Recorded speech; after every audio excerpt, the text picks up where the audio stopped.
Hello my student, मैं धीरज sir आज फिर आपके साथ हूँ क्लास 7 के गणित के साथ। हम घातांक पढ़ चुके हैं और घातांक के बाद हमें पढ़ना है आज दशमलव संख्या पद्धति। तो दशमलव संख्या के बारे में भी हम पहले पढ़ चुके हैं। आज हम जो पढ़ने वाले हैं वह है मानक रूप में लिखना, बड़ी संख्या को मानक रूप में लिखना। सबसे पहले हमें ये पता होना चाहिए कि मानक रूप क्या होता है, कोई भी चीज़ का मानक क्या होता है। विद्यार्थियों, आपने देखा होगा कि अगर किसी इस पुस्तक की लंबाई मुझे ज्ञात करनी होती है अगर मैं अपने बित्ते से नापता तो एक बित्ता और 3 आंगुल 2 आंगुल आ रहा है। किसी और से मैं कहता तो हो सकता है उसके बित्ते की लंबाई छोटी हो तो वो कहता कि 2 बित्ता। हो सकता है कोई ऐसा हो जो कहता कि आपका ये बेज जो है 1.5 बित्ता के आसपास है। यानी अलग अलग लंबाई लोग प्रकट करते हैं।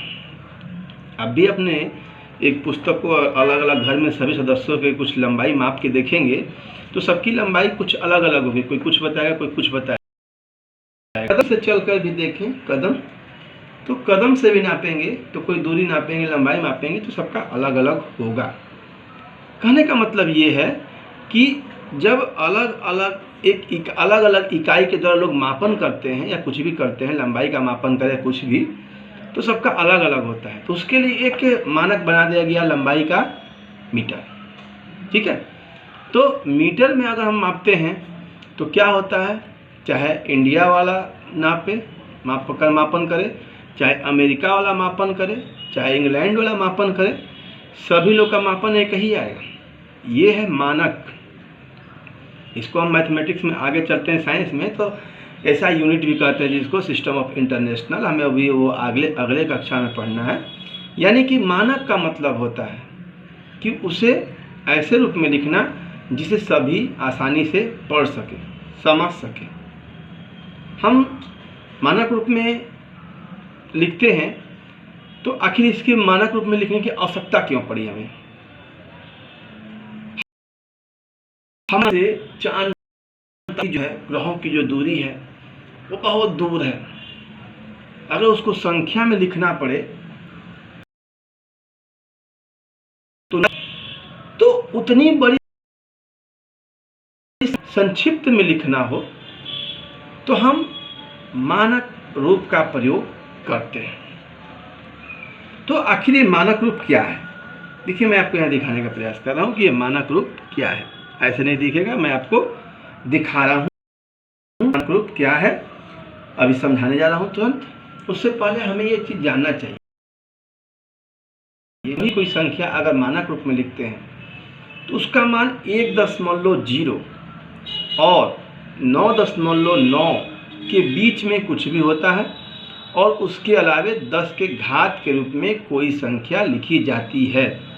यानी कहने का मतलब मेरा ये है कि कोई भी संख्या, बड़ी संख्या, अगर उसको मानक रूप में लिखते हैं तो वह एक के अंक के बाद दशमलव के बाद कोई भी संख्या हो वही होना चाहिए। यानी कि कोई भी एक अंक के बाद दशमलव होगा, यानी 1 2 3 4 5 6 7 8 9, 10 नहीं, क्योंकि 10 में 2 अंक आ जाते हैं, इकाई और दहाई। इकाई अंक कोई एक हो, उसके बाद दशमलव का अंक हो, उसके बाद कोई भी अंक हो दशमलव के बाद, कोई मतलब नहीं है, कोई दिक्कत नहीं है।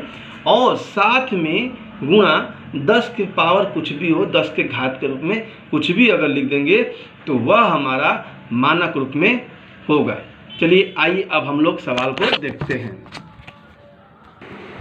आप इस पुस्तक में देख सकते हैं कि अगर हमारे आकाश गंगा से केंद्र सूर्य की दूरी इतनी दूरी है तो इतनी बड़ी संख्या को लिखना हो तो हम 3.0 × 10⁻20 के रूप में लिख सकते हैं।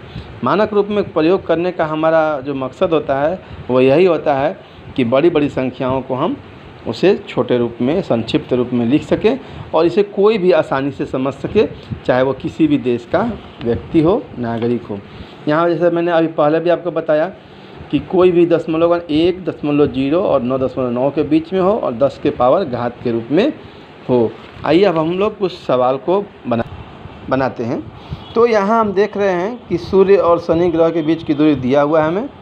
अब इसे हमें क्या करना है, मानक रूप में लिखना है। हमारा जो मान है वह दिया हुआ है 1, यहाँ पर हम क्वेश्चन लिख लेते हैं।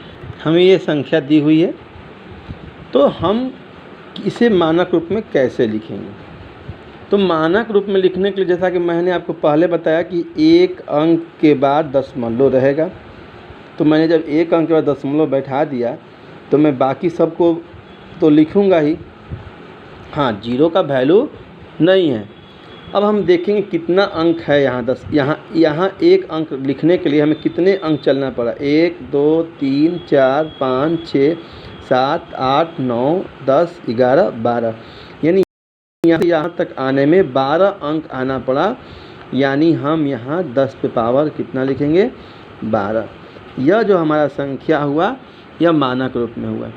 आपको ध्यान देना होगा कि अगर आपको मानक रूप में लिखना है तो आपको हमेशा बाएं तरफ आना होगा, और जितना अंक आप बाएं तरफ आएंगे उतना ही 10 पे पावर आपका घात लिखाएगा।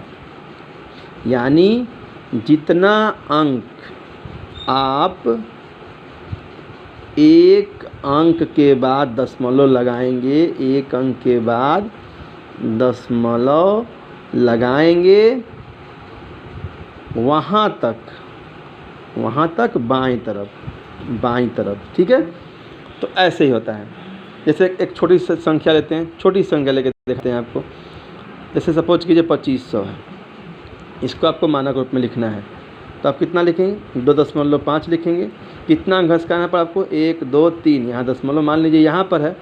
किसी भी अंक में अगर दशमलव नहीं लगा इसका मतलब अंतिम में है, तो यहाँ अंतिम में तो अगर दशमलव है मान लेते हैं तो 1 2 3 अंक घसकना पड़ा, जाना पड़ा बाईं ओर, तो इसका मतलब 3।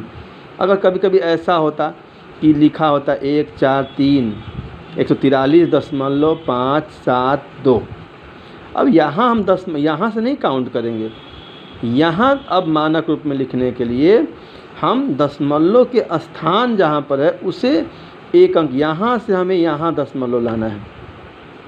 यानी हम इसको लिखेंगे 1.43372 और केवल 2 अंक घसकाना पड़ा, यानी 10 पे पावर 2। यह हमारा मानक रूप में हो गया। कुछ हम और अपने से एग्जाम्पल लेते हैं, किताब से बाहर। किताब में सिर्फ एक ही तरह का ऐसा ही एग्जाम्पल दिया है, हम उससे कुछ बाहर चलते हैं। जैसे हमें देना है 25743.2000। ऐसे भी हम जानते हैं कि दशमलव के बाद जीरो कोई वैल्यू नहीं है। मैं सिर्फ यहाँ आपको बुलाने के लिए दिया हूँ, आप इसे काट भी सकते हैं, नहीं भी लिख सकते हैं। तो हम यहाँ क्या करेंगे, दशमलव हमें चाहिए यहाँ पर 2 के बाद 2.543 कितना घसकाना पड़ा दशमलव यहाँ से, आप देखिए गिनिए, बिल्कुल 1 2 3, इसका मतलब 10 पे पावर 3 हो जाएगा। कभी कभी ऐसा भी होता है, ये तो जो हमारा सवाल था वो इस तरह था कि हमारा दशमलव लास्ट में था, हम बाएं तरफ चल रहे थे। कभी कभी हमारे पास ऐसा भी सवाल आ जाएगा कि दशमलव आगे है, जैसे 0.00254। इस कंडीशन में हम क्या करते हैं, जब हमारा दशमलव, ये हम बाएं तरफ क्यों चल रहे थे, जब हमारा दशमलव जो था दाहिने तरफ था, हमको बाएं तरफ आना था।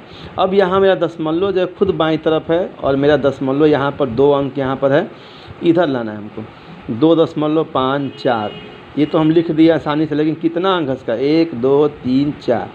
हम देख रहे हैं कि 4 अंक के बाद यहाँ आना पड़ा।